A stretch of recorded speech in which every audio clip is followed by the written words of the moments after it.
I really feel that healthcare, uh, and this is just a personal opinion, but it just seems like healthcare seems to be the most abrasive of industries when it comes to that. Now, I'm sure there's plenty of work to be done Yes. to enlighten everybody Right. and bring everybody to that point, but do you feel that way, or what do you think? I do feel that way, and that's why I sought to get greater knowledge from my perspective in maybe channeling my energies to understand strategies around working with diversity. And as you mentioned, diversity is definitely more than just ethnicity. It's certainly other Yes. things involved. But in this conversation, in terms of dealing with ethnicity, what I had to learn was how they were dealing with things that happened in their village, in their country, Oh, and right. they would bring it back Right. to the department because maybe there was another group that was a part, whose family was a part of that atrocity. And Right. so we really had some internal right. dialogue on occasion because of things like that. So I had to learn to really think about what is being fair, Right. what does that really mean, and did fairness still give the opportunities that individuals needed? Because maybe in order to be fair, maybe I had to do a little bit of something different for this particular group for what they came, because of what they came in the door with.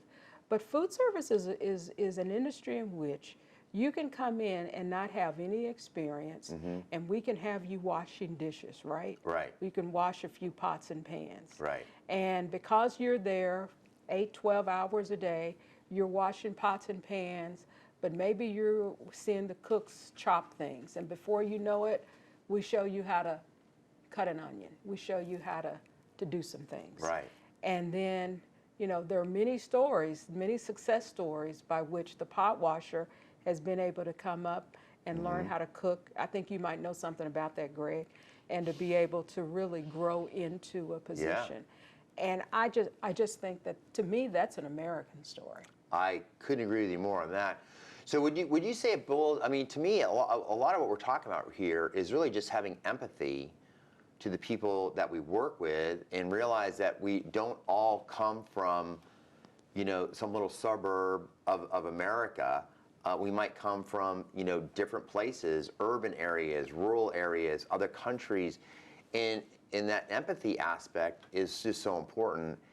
And just because someone wasn't necessarily born in this country or have the same viewpoints that you have, it doesn't mean that they're necessarily wrong per se. It's just making sure we understand their perspective so it can combine with the culture of the community that you're working at the time, so it all kind of works together. That's exactly right. So we're not only ensuring that we have fairness, but we're ensuring that we're invested in them from an equity standpoint. Right, right.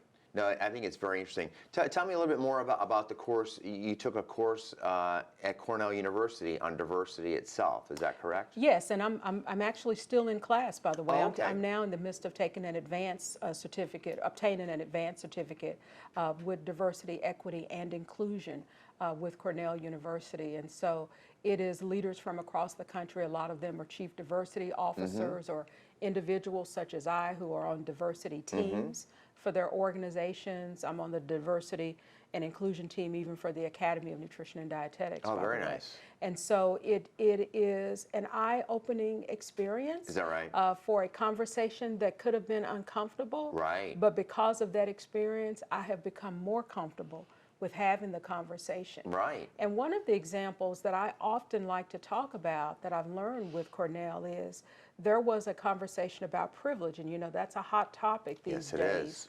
And so I've always thought about privilege as just being white privilege.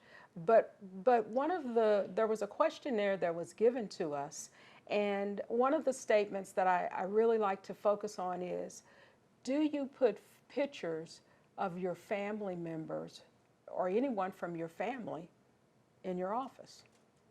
Okay. So then it states, what privilege affords you? Interesting. Well, yeah, I have no problem having a picture of a family member in my office or whatever.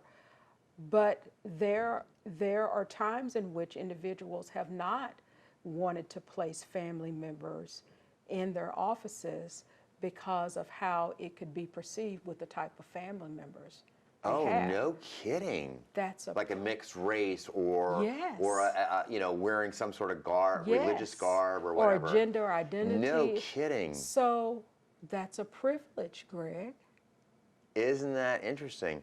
Well, it makes sense. I mean, you know, when you have groups of individuals or an individual who feels that there might be some pockets within the society that don't see them as an equal or someone who's deserving of respect or whatever, I can sort of understand they might feel a little nervous about things at times. Right. And so, you know, we want you to bring your whole self to work. We Yeah. want individuals to be comfortable.